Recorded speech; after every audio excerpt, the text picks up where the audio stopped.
گفتیم بزرگترین کلمه در طول تاریخ بشر همین کلمه طیبه است که الله متعال برای ما شما دستور داده است.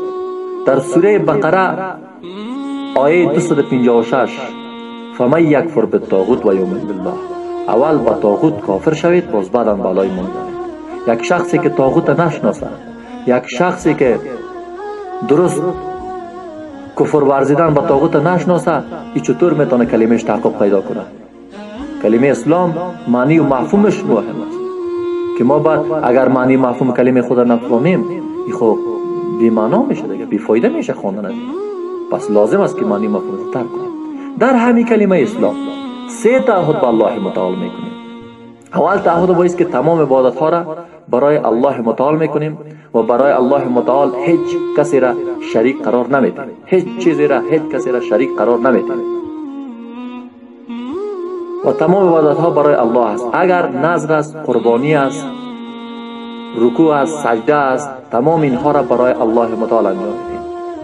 مثل بعضی از کسانی که عملهای شرکی مثلا انجام میدن، نه ایوان ذبح میکنن در پیش روی شب و روز، در پیش روی شب و روز ایوان ذبح میکنن، باز میگن که اینا بخیر آمد، در حالی که اینا بخیر ای چی شد؟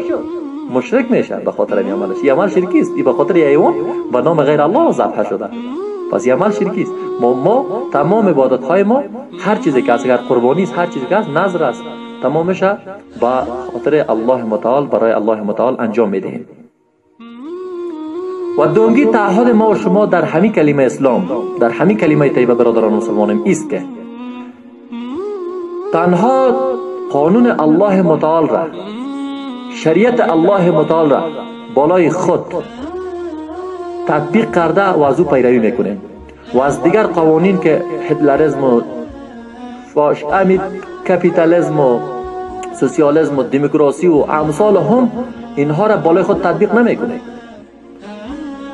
قانون هایی که مخالفت با قرآن کریم و احادیث پیغمبر دارد، اینها را بر اینها کافر میشیم.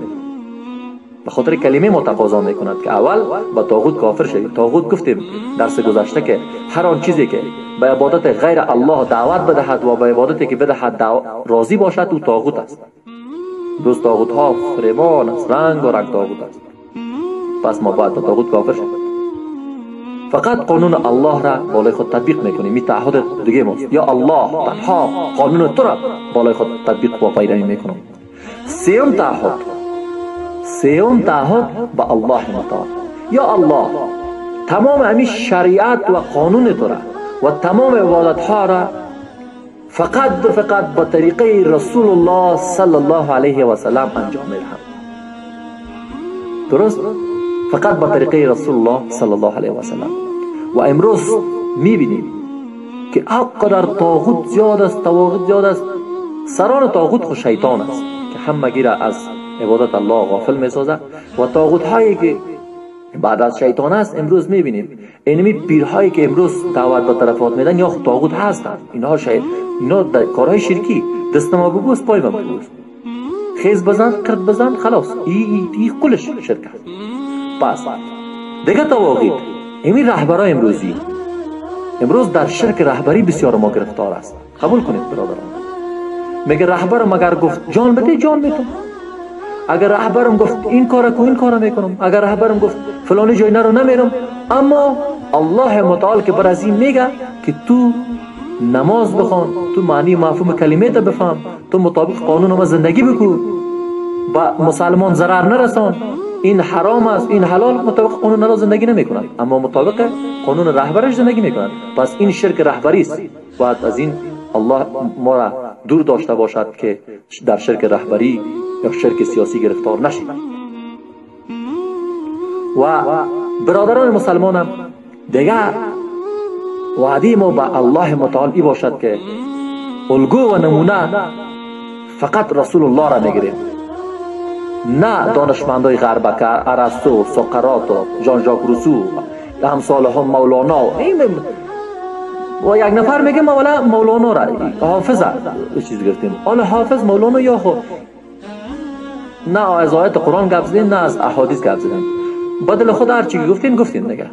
اینا ما فقط قرآن بر تو دستور میده. لقد کان لکم فی رسول الله اسوه حسنه. در حقیقت برای شما بهترین اسوه، بهترین نمونه رسول الله است، هم به بزرگتان هم به کوچکتان، به همه. پس به ما شما لازم است که رسول الله را الگوی خود قرار بدهیم، مطابق قانون الله زندگی بکنیم، نه مطابق قانون غرب. با دموکراسی و همسال هم کافر شویم. به خاطر چی؟